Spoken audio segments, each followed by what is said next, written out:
Hello everyone, if you're trying to play Hytale and your game is stuck on this loading screen with booting server, then you have come to the right place because in this video I'm going to show you how easy it is to fix this annoying problem on Hytale easily. So first off, you're going to go to your Hytale's games location. So the default location is in your app data.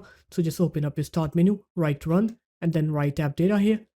Now you're going to go into roaming, and here you're going to go into Hytale. You're going to go into user data then.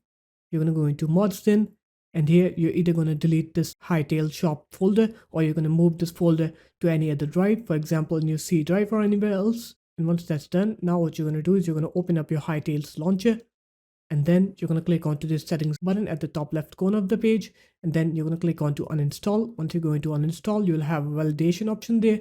You're going to click onto that validation option and it will validate your game's files. Once it's done with validating your game's files, now you can go ahead and play Hytale, and you'll see that your game will now load correctly. So this guys, that's how easy it was. If you guys found this video helpful, make sure to leave a like, comment and subscribe to the channel, and I'll see you in my next video. Peace.